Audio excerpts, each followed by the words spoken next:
Okay, we're live. Good. Um, there is a file on Courseworks called, the course section date.rmd that we're going to be working from today. So go ahead and download that so you can follow along. Again, um, this RMD file is a format that our studio created for doing for using the Markdown syntax. There's a pretty comprehensive explanation of that syntax at this URL, but more convenient really is if you just click on the question mark and then click Markdown quick reference, then the can't see it there, but it'll appear in the lower right of your screen, the basics of the commands. And most important one probably being the R code block, which we have several of today. And if once you have your R Markdown file written, you can click on knit PDF. It will create a PDF in the same directory as your RMD file that will run all the code, make all the plots, intersperse any English sentences that you have in there, and then you get a halfway reasonable looking file that has all the information that you created. And for the homework, you want to create one of these RMD files and get it, compile it to a PDF, then upload both the RMD file and the PDF to the assignment section to turn in your homeworks. Gosha? Yeah, I think it doesn't compile the file in PDF. Yeah. Possible. Or it says trying to use C the cram without setting a mirror. Okay, that means you need to set a mirror. That can be done under Tools, Global Options, Packages. If you don't have anything there, then perhaps you can set it. Alternatively, you can put a file called .rprofile in your home directory with the line options, repo, and then the name of one of the crayon mirrors, and it should resolve that thing. If not, we'll get it figured out at some point. So just to keep rolling on with today's thing, we're going to be using the rcurl, shiny, and manipulate packages. So if you don't already have those installed, or in general, if you want to use a package that you don't have installed, you can just use the install packages with an S command, and then put the name of the package that you want to install in quotation marks, and it will download and install those packages. Okay, so to get to the essence of the first part, we talked a lot this week about probability distributions. We talked a lot of different ones. They were kind of hard to remember what properties they had and whatnot. So this first R chunk, which again, if you're doing your homework, you can click on chunks and then insert chunk in order to make one of these things that'll have the 3 backticks and R, and then you can write in your R code and it'll be fine. This first chunk is mostly just downloading stuff using R. So I don't want to explain in particular what it does, but briefly, it downloads some things that we're going to use to visualize probability distributions. So in that case, you can just put your cursor inside the chunk and click on Run Current Chunk. It will download a bunch of stuff. And then you should be able, this might not work on Windows. I think it should work on Macs, at which point you can do file, open, and it will, what's the name? That's the wrong directory. If you look in the temporary directory that it created, then file, open, there should be a R file called server.r in the temporary directory that R created. If you click on that folder or file, you can open up a thing like this, which is a Shiny file that somebody else wrote. And when you have a Shiny file, the main thing is just to click on Run App, and it will launch that. So it can be seen. Can everybody try that? If you're if that download thing did not work, then an alternative way to do it is to just execute this line, browse URL, which will get that file from your web browser, and you can just unzip it wherever you want, and then file, open, go to that path, and then find the file called rv_distributions v4, that directory, and in that directory there'll be server.r file that you can open up in RStudio. It will look like this, and then you're ready to click on Run App.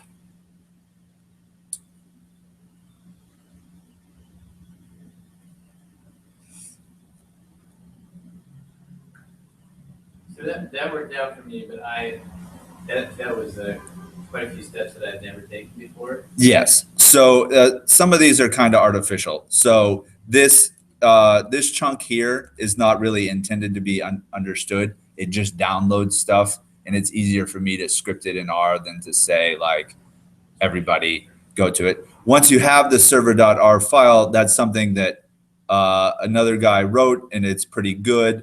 And once you launch the app, it has a bunch of stuff for visualizing distributions. So has everybody got that app launched? Still working on it? The Shiny launch by the app is always going to be called server.r. Yes. In order for RStudio to know it's a Shiny app, the file has to be called server.r. It's basically a website, a local web server. So does anyone who's still working to get the app launched? All right. Anna, can you help her? Can you say again, how should we find this file? Like where does it? So if you execute get wd_, that will tell you the directory where it's all been downloaded to, if you have a Mac. And then if you look in that directory for the server.r file. You know, I mean, because it like creates a temporary file somewhere like very deep into the file system. Yeah, but if you just copy that thing and then. Where should I?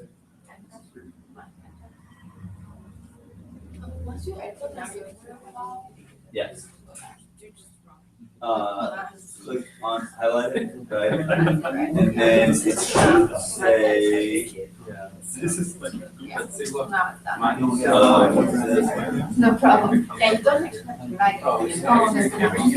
Yeah. So. File. Yeah. So you. Oh, okay. And then, right now I need to. Your RStudio might be too old. Yeah. What is RStudio But like for the. about say? No. I would say that. Because I just say that it's just like. Because I didn't see anything, I just. Try restarting your RStudio and then opening the server.r again. All right, how we doing now?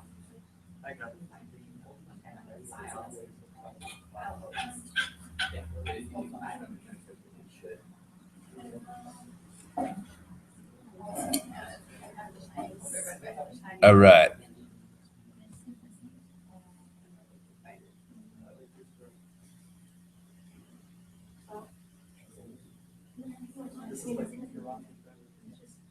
No?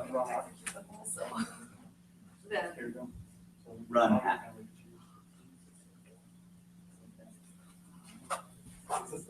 In some cases, you might have to restart our studio, open it back up, and open the server.r file if you downloaded it with a separate web browser.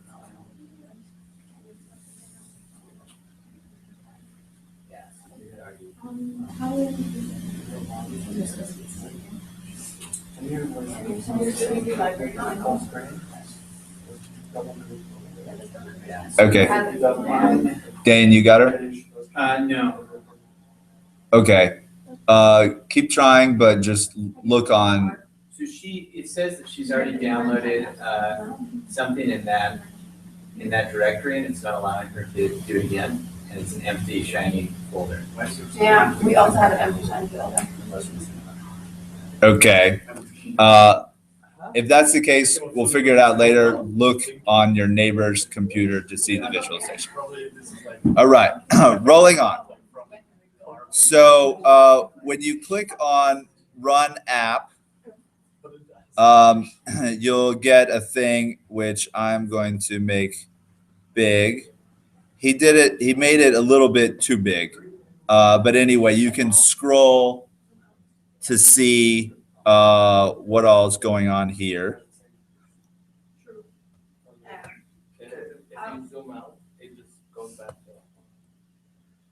Anyway, so here we have a Bernoulli distribution, which we talked about last week.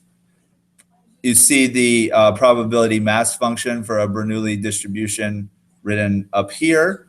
And if you scroll down, you can change the probability that it's using to some different number like 0.75. And then if you click, it'll change basically the random draws. So now like 25% are 0, 1% are 1. So that's fun. There's some other discrete distributions that we talked about last week. And those would be pretty straightforward if you wanted to click on any of those. This week, we want to talk about mostly the continuous distributions. So if you click on the continuous radio button like this, it will change the options to the various continuous distributions that are available in R. So let's start by selecting the normal distribution. And as you can see here, it comes up with the probability density function of a normal distribution. And it says what is the sample space for X, what are the admissible values for mu, and what are the admissible values for sigma squared. And so if you scroll down, you can change the mean to something if you want. You can change the standard deviation to something. It will change the histogram. So the histogram is a discrete approximation of a continuous PDF. And so if we made the bars of the histogram sufficiently narrow, then it would become increasingly tracing out the true density function. You can put another approximation of the density function by clicking the box for sample density curve, and then it'll put a curve over the histogram.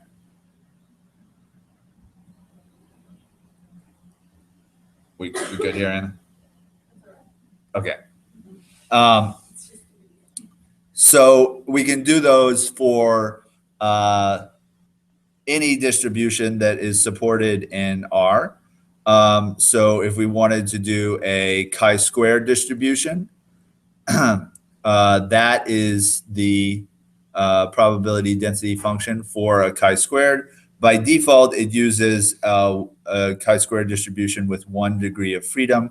You can change that parameter, and you'll get a different looking histogram. Again, the degrees of freedom is the only parameter that enters into the chi-squared distribution. So all of those distributions are available to you, and you can see some aspects of them. You can manipulate the parameters to them to see how the distribution changes shape. But for every admissible value of the parameters, these are valid probability density functions in the sense that they are positive and they're guaranteed to integrate to 1 over the entire sample space for X. So this is sort of helpful, if you don't really remember what the gamma distribution is all about. I think I messed it up. But you can, play around with the parameters, see how the shape of the distribution changes. And this is one way to remind yourself what is the parameterization of the probability density function, at least the one that R is using. Again, for a lot of these probability distributions, there's more than one way to express the same thing. So sometimes a distribution will have a shape parameter, sometimes it will have, or a scale parameter, sometimes it will have an inverse scale parameter, otherwise known as a rate parameter, etc. So different sources might have different parameterizations of the gamma distribution, but they're all going to result in the same curve. Okay. So any questions about this distribution visualizer? Yes. It seems like he's using a random number generator to like using the R, whatever, yeah. R beta or whatever. But when how you can like set, you can use like the D beta, let's say, and set some parameter values, and then plot that in R, and you get like a much smoother version of the density. Yes. Is that because it's just using the analytic? Right, and it would be about the same if you had enough draws, but if you do it in like little but deterministic steps over the entire sample space, then you can get a curve that in a histogram that is much smoother. Yeah. So for example, it doesn't work so well if you really have an infinite sample space, but like the beta distribution is defined for omega between 0 and 1. So you could get a smoother curve if you just did numbers between 0 and 1 in steps of like 0.0001, then 0.002. Is that what R is doing when you do like plot, whatever? Like? Yeah, if you make an X that is basically just a sequence of little steps and then do plot X, d beta X, you would get a really smooth curve. In any event, the smoothness is not the central thing that we want to worry about here today, but just that this thing is available to help you understand better the characteristics of these distributions that we're talking about. So to quit a Shiny app, you can click on the stop sign. And then I'm going to re-expand my window.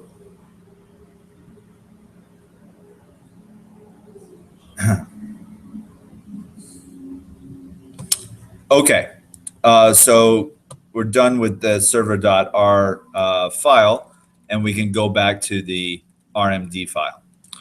So we've played around with that app. One of the distributions that we talked about this week, Kumaraswamy, this is another distribution whose sample space is all the numbers between 0 and 1. But this distribution is not included with R, even though it has very simple forms for its density function, its cumulative density function, etc.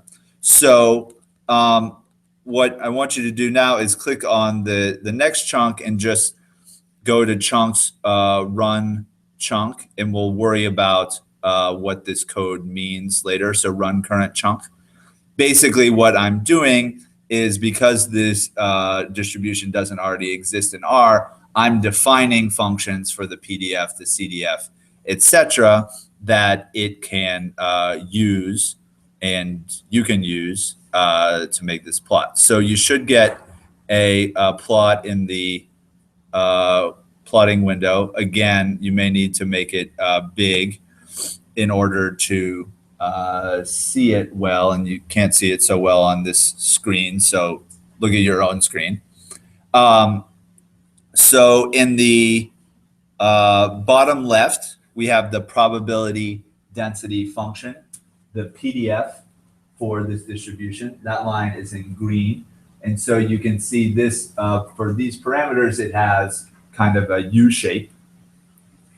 The cumulative density function is above that in the top left. At this resolution, you can't see it curve too much, but it does, it's not completely a straight line. And so that tells you the cumulative density function for any value of X on the horizontal axis. You can go up to the line, and that tells you the probability that the random variable, according to this distribution, is less than or equal to that value of X. And again, as we talked about in the video on Tuesday, the probability density function is the partial derivative of the cumulative density function with respect to the X variable. So you can sort of see right at zero, right near zero for the cumulative density function, the slope is actually extremely steep, right near zero. And that is reflected in the probability density function by having a value close to 5 right near zero. So it has extremely steep slope right at zero, then it flattens out pretty quickly and is basically a straight line after that. And that is reflected in the green curve for the probability density function of a line that gets very close to zero for intermediate values of X. And you can also see that the line starts to get really steep again as it gets close to 1 on the cumulative density function. And that is reflected also by the probability density function turning up again and getting a value above 3 as you get really close to 1. So again, the green line is just the partial derivative of the black line, and the PDF is just the rate of change in the CDF. Over to the right, which you can't see so good on this screen, we have in the top a quantile function, which is another name for the inverse CDF function that we talked about Thursday. So the quantile function, or the inverse CDF function, is essentially the cumulative density function with the axes switched. So in principle, we could start on the vertical axis for a cumulative density function, go over to the curve, and then down to the horizontal axis to find the value of X, such that the probability that the random variable is less than or equal to that value is the value that we started with on the vertical axis. Conversely, we could start on the horizontal axis of the inverse quantile function, take some value P for a probability, go up to the curve, and then over to the vertical axis to find the value of X such that the probability, the random variable, is less than or equal to the probability that we started with, the value of X that results. The quantile density function in the bottom right we didn't talk about, and I don't want to get too hung up on, but it is just the partial derivative of the inverse CDF function with respect to P. So it is has the same relationship to the quantile function as the probability density function has to the cumulative density function. It's a derivative thing. Also, you might notice that the quantile density plot appears to be the reciprocal of the probability density, and that's something that is actually a fun fact. So if you click on this gear thing in the top left, it will pop you up a thing that you can use to change the values of the parameters. Here we use really small values of alpha and beta, but if you change that to something like, come on, shift.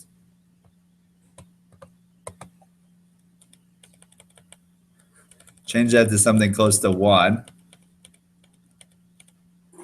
and do the same for beta.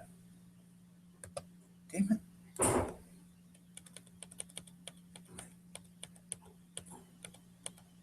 Okay, so change your alpha and beta to be 1.009. Now we see that the shapes of these functions have changed. So the cumulative density function now literally is a straight 45-degree line. Consequently, the probability density function, which is the partial derivative of the CDF, is again essentially flat except right at 0 and 1. And for most of its range, it's extremely close to 1, indicating that the slope of the CDF is 1 essentially for its whole range. The quantile function, now we've just switched the axes, but it's observationally, again, just a perfectly straight line. So that, again, if you remember, I didn't put it up, the PDF for a Kumara-Schwamme distribution, it has these alpha -1 and beta -1 things going on in the exponents. And so if you set alpha and beta equal to 1, then you're just exponent the thing to the power of 0, and it's just going to, whatever is in the base is just going to be 1. And that's why we get essentially this distribution simplifies to the uniform distribution, standard uniform distribution, when alpha and beta are 1. If we then go and make alpha and beta bigger than 1, so, or at least one of them bigger than 1.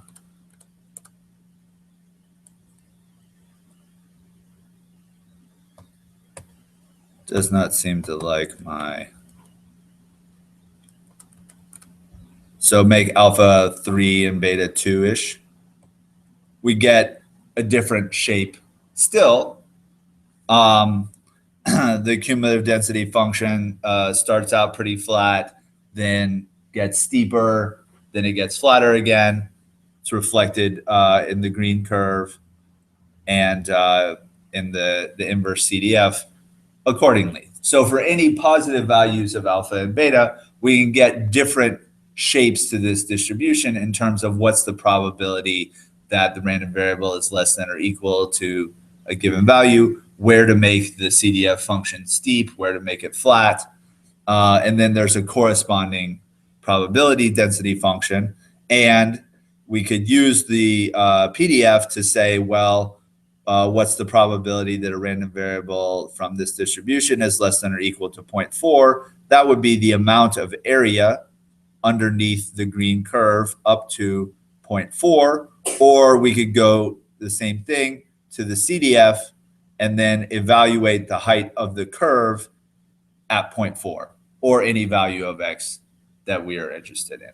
So what this is intended to show is the relationship among the main curves that would characterize a distribution. They all have the same information, but sometimes looking at one or the other is the easiest way to get something done.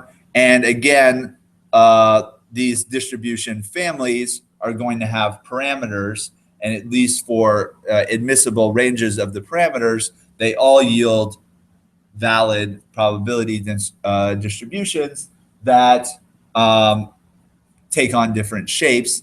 And we tend, at least at the start, to like to use distributions that have many parameters, at least 2, and a lot of flexibility to fit the various sorts of data that we may encounter. So the Kumara-Swamy distribution is defined for a sample space, all the numbers between 0 and 1. It's good for modeling, the proportions of votes that one party gets in an election, something like that. Yes? I've seen the beta distribution used a lot for that kind of thing, and it seems really similar, like it's got the parameters have the same name. Yeah. Can you talk a little bit about like what the difference is between them? Right. So they are very similar, and there's presumably values of parameters in which they're pretty much indistinguishable. The beta distribution does not have exactly closed form expressions for the PDF, and especially not for the CDF, the inverse CDF. It doesn't matter so much for modeling because the computer can evaluate the beta integral to very fast to extreme precision and all that. The Kumara-Swamy distribution, I like to use it for demonstrations because the functional forms of all these curves are very easy to write down. There's no special functions or like Bessel functions or any of that stuff. So that's why it's good for demonstrating things. In terms of which one is better for fitting stuff, they both have the same sample space and 2 parameters. So they're essentially equivalent as far as that goes. Beta distribution is more widely known, that's for sure. Okay, so just to glance a little bit about these functions and to review, or perhaps for the first time, indicate how you can create a function in R if the relevant function doesn't already exist. Now for normal and for beta and all that, the PDFs already have functions in R that are available for you to use, so you don't need to write your own. But if you did need to write your own, you can define a function the same way you define basically any other object. It's just we use the function keyword and then give the arguments to that function. The main ones are x, which is the variable, the random variable that you're interested in evaluating, and any parameters to the distribution, such as alpha and beta. Here, we're going to define a CDF function, and by convention in R, CDF functions start with the letter P and then have some sort of abbreviation stub for the name of the distribution. So like the normal distribution in R, the CDF function for it is P norm. I use foo because I can never spell Kumara-Swamy correctly. But anyway. Also, the PDFs in R have a default argument, lower tail is true. That's to say you want the probability that a random variable is less than or equal to a given value of x. If you wanted the probability that it's greater than a given value of x, you could specify lower tail equal false, and it will just do 1 minus that. There's also another argument that by default is false for all R CDFs, log P. That by default is false, so it just returns you the probability that x is less than or equal or greater, whatever, than a given value of x. But if you set log P equals true, it will return the logarithm of that, if that was what you wanted. In any event, the first 10 lines of this are just checking to make sure the arguments being passed to this function make sense. You know, they're numbers as opposed to letters or whatever. But in any event, the critical line is just this one, which characterizes the Kumara-Swamy CDF. The probability that x is less than or equal to a given value of x is 1 minus the quantity 1 minus x to the alpha, all raised to the power of beta. Again, since x is restricted to be between 0 and 1, and alpha and beta are positive, this is going to return a number between 0 and 1, which is required for a CDF. It is also strictly increasing in x, which is the other requirement for a CDF. So then it just returns P, or if you wanted something else, it would change that around. And so then the last statement of a function is just what you want to return to the outside of the function in the R environment. So that is a function that defines the CDF for a Kumara-Schwami distribution. I did the same thing to define the PDF function. Again, it takes pretty similar arguments, and the critical line is this one. If I do the partial derivative of the CDF, I get this expression here, alpha times beta times x to the quantity alpha minus 1 times the quantity 1 minus x to the alpha, all raised to the power beta minus 1. That is the relevant expression for the probability density function, the derivative of the CDF. Again, you can see, as we did before, if alpha and beta are both simultaneously 1, then this is all going to be reduced to 1, and you just have 1 times 1 times 1 times 1. No matter what value of x you put in between 0 and 1, the PDF will return the constant 1. So it simplifies to the standard uniform distribution in the case that alpha and beta are 1. It can take other shapes depending on what the values of alpha and beta are, provided that they are positive.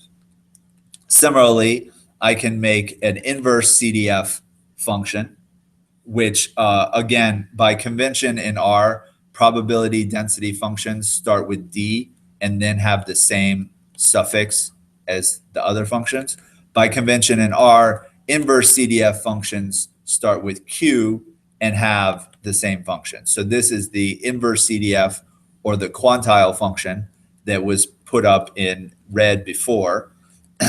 If I invert the expression for the PDF and solve for x in terms of p, so given a probability, what's the value of x such that the probability the random variable is less than or equal to that value of x is the p that you started with.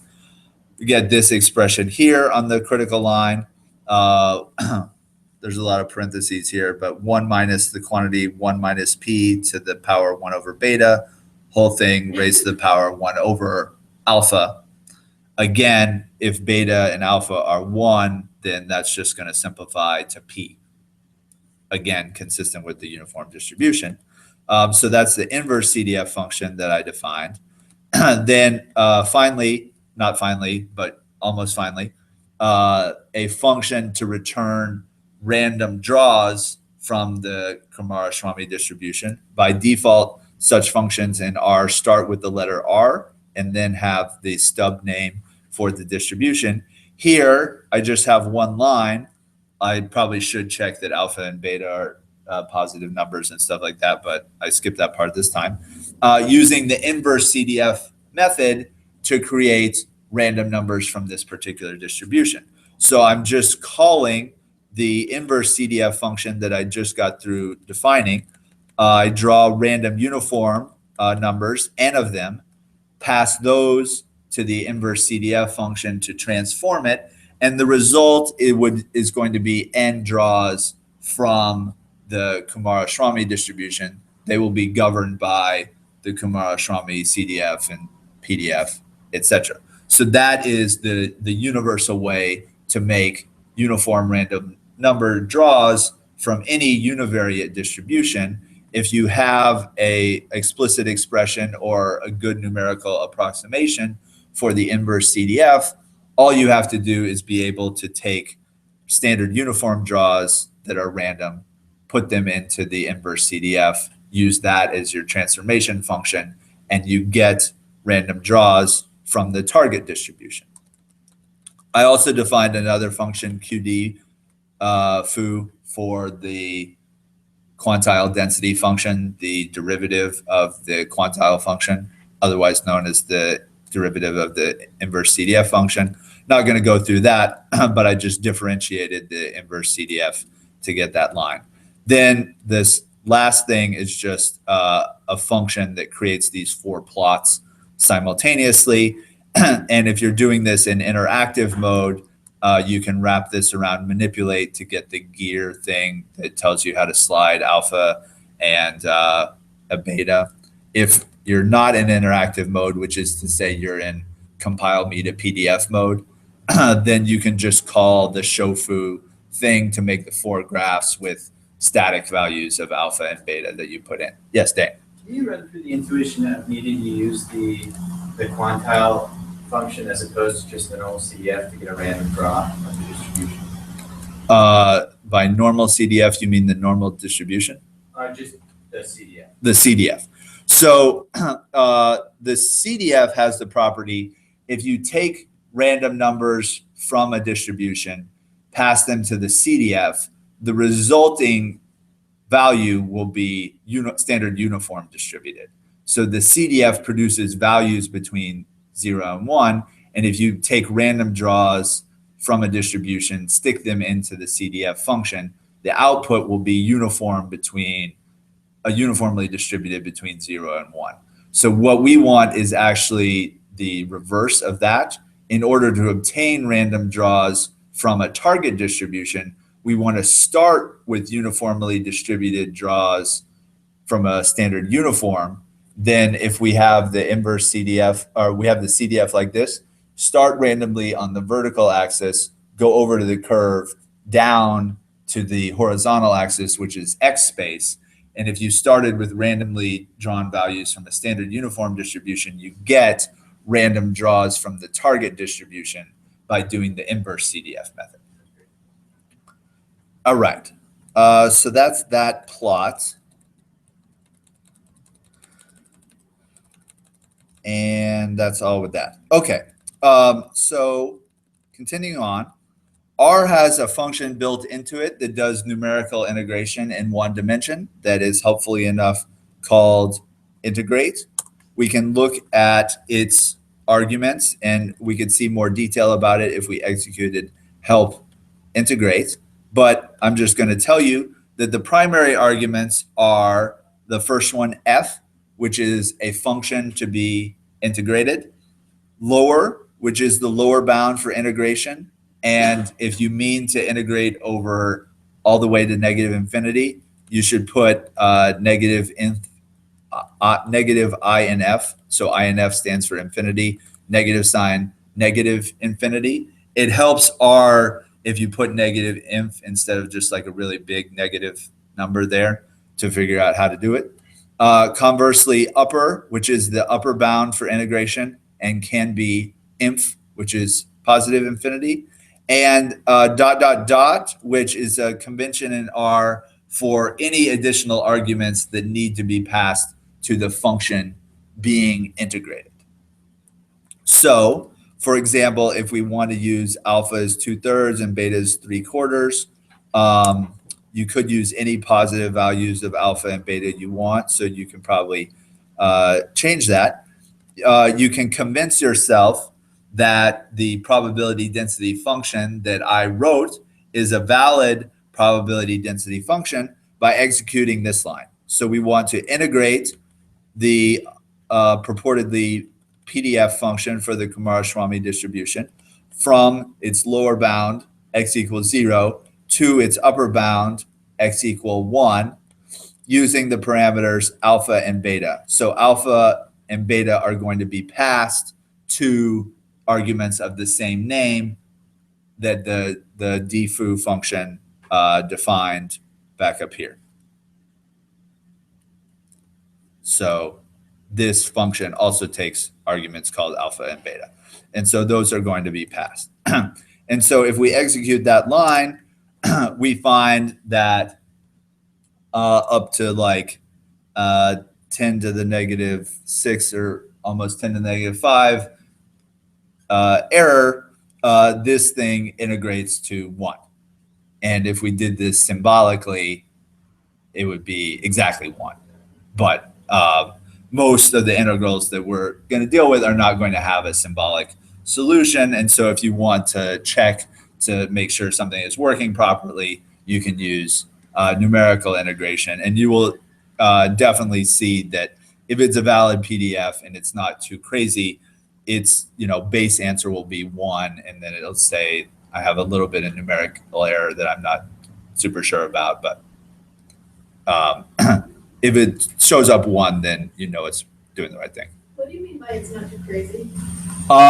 So if I use alpha and beta extremely close to 0, then it has this extreme U shape, and basically the numerical integration has difficulty figuring out the area so close to 0 and so close to 1. In that case, you would need to do a symbolic thing.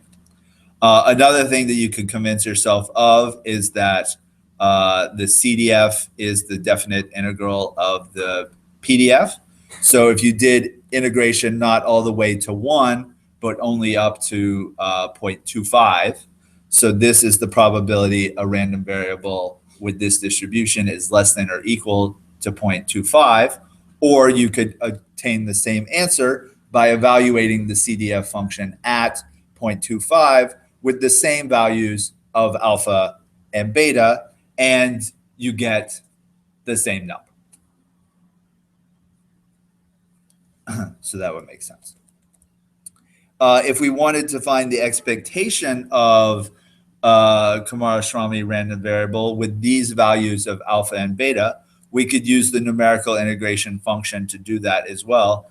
This is actually kind of a difficult expectation to do analytically. So in order to get the expectation of a continuous random variable or any function of a continuous random variable, we multiply that function by the PDF and integrate over all values of x in its sample space. So in order to do that, we can't just integrate like dfoo anymore. We need a function to create a function that corresponds to g of x times f of x. So I just make an anonymous function here of the value x. Again, I use the ... thing to just take any additional arguments that are passed to this function and pass them to the dfoo function. In this case, the additional arguments are going to be alpha and beta, the shape parameters of the Kumara-Shwami distribution. And the function I'm integrating is x, which is just the identity function for g of x, multiplied by f of x. And I'm going to integrate now over the entire sample space for the random variable using the values alpha and beta, passing those to the function. And then I'm going to use the $ value thing. So what integrate actually returns is a list of stuff that includes like the error tolerance and if there was a mistake and stuff like that. So I just want to extract from that list the best guess it has for the area. And that's in the value element of the list. So I use $ value to extract that. And in any event, if I run those lines, we find that the expectation of x for these values of alpha and beta, particular ones that we put in, 2/3 and 3/4 or whatever positive values you use, we get an expected value of x of about 0.48. Now, if we'd use different values of alpha and beta, we would get a different expectation. And that indicates that the expectation of x is a function of alpha and beta, the shape parameters. So this numerical approach is not completely satisfying because it'd be kind of hard to figure out how does the expectation change as alpha and beta change if you can just put in particular numbers. If you were able to get a symbolic solution for this integral, then you could just see how the expectation changes, for different values of alpha and beta. But it's actually kind of hard to do that one symbolically. It's easier for the beta distribution in a manner of speaking. So now we have the value stored, e of x being this expectation of x. It's about 0.48 for the values of alpha and beta that I used. And so as an exercise, if you follow that same pattern and use the definition of an expectation of a function of a continuous random variable, you should be able to come up with R expressions that will tell you the variance, the skewness, and the excess kurtosis of a variable that has a Kumara-Shwami distribution. And then you should also be able to come up using the inverse CDF function with values of the median and the interquartile range, which we talked about yesterday, for this distribution. So go ahead and try doing that now.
All righty.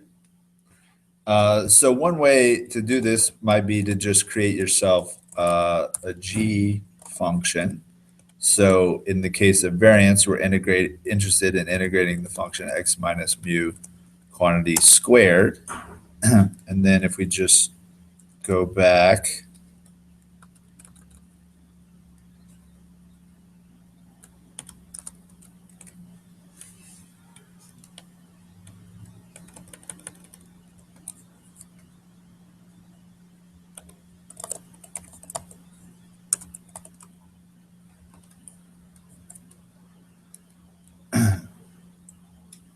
So on the bottom here, I'd say I want to integrate the function g of x times f of x over the whole range with those values of alpha and beta, and take the value where g of x, in the case that I'm interested in obtaining the variance, is just the function x minus its expectation quantity squared. So if I run that, I get a variance of about 0.1. In this case, standard deviation of x is just going to be the square root of the variance. Then if I want the skewness, I can go back and redefine my g function as x minus mu divided by sd of x, whole thing raised to the power of 3. Integrate this again to get the skewness of x. Otherwise, I don't have to change anything. Can you tell us what your alpha and beta parameters are? My alpha is apparently 2/3 and beta is 3/4. And this is, I guess, one of the situations where the numerical integration doesn't work so well for those values of alpha and beta. So I am going to change alpha to 2 and beta to 3 and start over with, come on. All right. New expectation is 0.457. New variance is 0.04.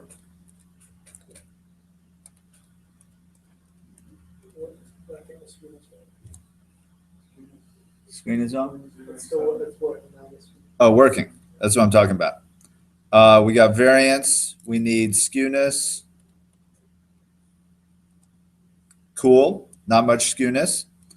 And then for kurtosis, we redefine the g function to x minus mu 0.4, or excess kurtosis. We're going to integrate that function. And if we do excess kurtosis of x,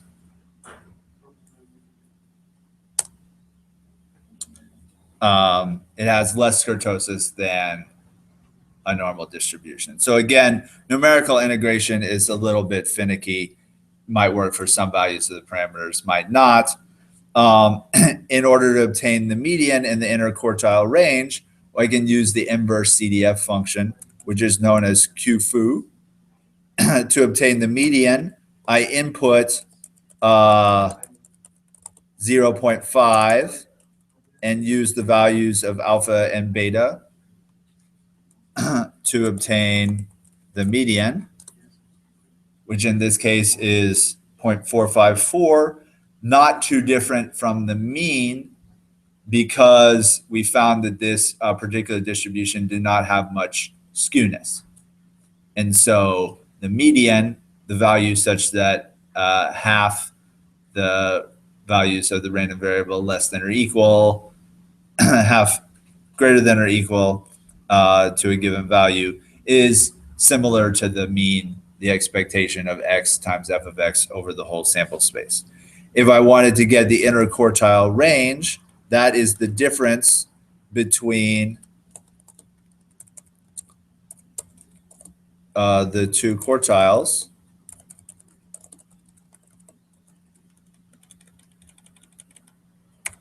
Another measure of how spread out the distribution is, albeit one that's defined with reference to the inverse CDF function rather than the PDF. So that's examples of how to use functions in R and to use the basic functions that are associated with every probability distribution. Another thing that we talked about on the video Tuesday is marginalizing or integrating out a parameter of a bivariate distribution to obtain a new marginal distribution for a variable of interest. So on Tuesday, we showed how to derive the negative binomial distribution by integrating out lambda, where lambda is the parameter of a Poisson distribution. But our beliefs about lambda follow a gamma distribution with scale parameter theta and shape parameter alpha. And so we can do the same thing that we did on the slides Tuesday in R, and this time utilizing random numbers. So I'm going to do this for 100,000 simulations. I'm going to set my shape parameter alpha of the gamma distribution to be 2, and my scale parameter theta of the gamma distribution to be 1. So send all those into R, so they're available. Then we're going to take lambda, and this is an example of what Jasper was saying before. In order to get a very smooth curve, it's sometimes nice to not get random numbers, but rather deterministic, smoothish numbers. And so the p-points function is going to return a sequence of 100,000 values equally spaced between 0 and 1. When I pass that to the inverse CDF function for the gamma distribution, I'm going to get deterministic draws from a gamma distribution that are spread out smoothly but at very small steps over the relevant range of the sample space for the gamma distribution. So that's all this does. In addition, the lambdas will be from smallest to biggest, which is nice for plotting. Then the next step, I'm going to draw y from a Poisson distribution, 100,000 of those, but rather than using a constant mean parameter for the Poisson distribution, I'm going to pass it my 100,000 values that I generated for lambda according to a gamma distribution. And so if we just use a single value for lambda, we would get a regular Poisson. Now we get essentially conditional Poissons where all of them are slightly different depending on the value of lambda that you're passing to the random number generator for the Poisson distribution. We can then see for a few values of the count what is the proportion of random draws that were equal to that value of y by making a table of y values, dividing by the total number of simulations, 100,000, and then just rounding the values so we don't see too many digits.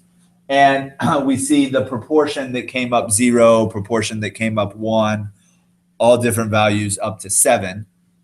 In principle, we could have, and perhaps probably did, get some draws that are greater than 7, but they already have a really small probability of occurring, something less than 0.016. Jasper. So sorry, just to summarize what we did there, we came up with some parameters for the gamma distribution, drew the lambda parameter that we're going to use in a subsequent distribution randomly from the gamma. Then we use that lambda parameter, the draws of that lambda parameter in the Poisson distribution to get out, like basically outcomes. Yeah, exactly. With the provision that the lambdas weren't really random, they were actually smooth. But if we'd done enough simulations, which we really did in this case, it wouldn't be too different. Now, this marginal distribution for y, although we've drawn them from a Poisson, we drew them each one with a different value of lambda.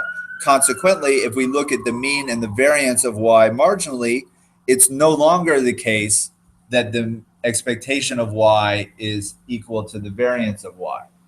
It would have been if we'd used a constant value of lambda, but by giving each of the draws a different value of lambda to work with, we get a distribution that has more variance than a regular Poisson.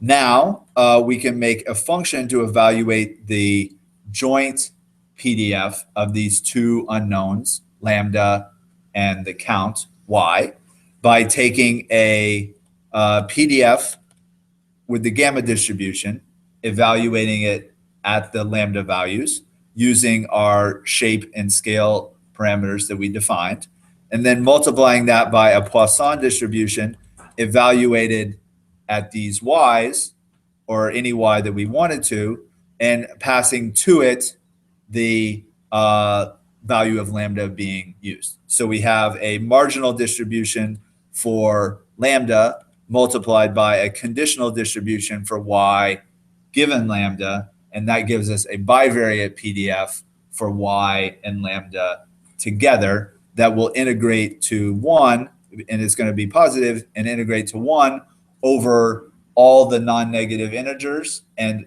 for y, and all positive real numbers for lambda.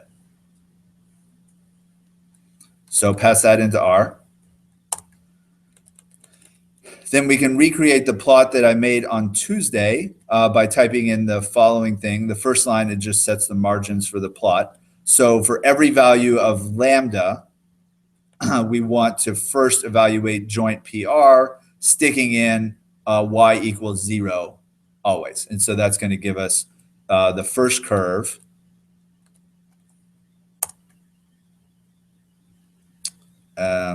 I wanted this to just be 1. Sorry about that. You have to close down the plot in order to, that's what I want. Okay, so if, can't see it there, but on your screen you can. That is the joint density function if y is 0 over all-ish values of lambda. In practice, we wouldn't have had to really go above 5 for lambda, but there's a microscopic amount of density going all the way out to infinity. And then for other values of y, we can loop over to add additional lines that are going to plot, again, lambda on the horizontal axis, the joint density on the vertical axis, with values of y 1, 2, 3, 4, 5, 6, 7 in different colors. So that's, hopefully you can see on yours, you have a red and a green and a blue, all that. We can put a legend to make this look a little bit better. We know what values of y the different colors correspond to. And we can put a legend next to it indicating the marginal probability of y, which is going to be the integral over all real numbers of each of the curves of different colors. So together, all the curves are going to integrate to 1, but individually, they integrate to the marginal probability of y. This happens to be exactly a negative binomial distribution, which is defined by the dn binom function to get its probability mass function. But we could verify that it's doing the correct calculation by passing each of the values between 0 and 7 to a function we define that integrates the joint PR function from 0 to infinity over lambda at a fixed value of y, which is passed in, using the values of theta and alpha that we did before, and rounding it to 3 digits. We see the same probabilities coming up that are in the right side of the plot that you are hopefully looking at. So numerical integration of our joint probability density function over lambda space yields the marginal probability of y taking any particular value. That is not a Poisson distribution anymore. It's a Poisson distribution compounded with a gamma distribution for lambda, and that is known as a negative binomial distribution when you do the marginalization. We're running out of time a little bit, so the last thing, the normal and the log normal distribution. Recall yesterday we showed that if z has a normal distribution, then x, if x is equal to e raised to the power of z, then x has a log normal distribution, and we derived what that PDF is. So we can verify this in R by getting a whole bunch of draws from a, in this case, standard normal distribution, and creating x, which is just e to the z. and then I want to make a side-by-side plot. That's what this PAR business does, where first I'm going to plot the PDF of Z over on the left side. Then I'm going to plot X, and I'm going to use the expression we derived on Thursday for the PDF of X, and that is evaluating your normal distribution at Z expressed in terms of X. So Z is equal to the logarithm of X. And remember the derivative of the G function, it ended up being a 1, inverse G function ended up being a 1 over X. So we have to divide the usual normal PDF by X to obtain that. And that is the plot in red here, which looks very similar, but that's a bit deceptive because I used a log scale for the horizontal axis in the second part. So it does this optical illusion thing to make it, not have this weird shape. But we could verify that it's doing the right thing using the DL norm function in R, which is the PDF for the log normal distribution that is already built into R. It basically uses the same expression here in its built-in function. And this is going to be a dashed line in green that is going to exactly lie on top of the PDF that we derived. So if R already has the function that you want, then just use R's function. It might be better in certain numerical stability ways, but if R's function is not available, or when we learn Stan, if that function is not available in Stan, we have the tools to write the expressions for these PDFs ourselves by, finding what the inverse function is, taking the first derivative of the inverse function, multiplying the PDF in terms of the original variable expressed in terms of the transformed variable, multiplying by the absolute value of the derivative of the inverse transformation. We get a new PDF that may or may not have a name, but hopefully it's going to be another option for us to use when modeling or expressing beliefs about parameters. So that's all that we have today. I'm going to stop the video and I will see you on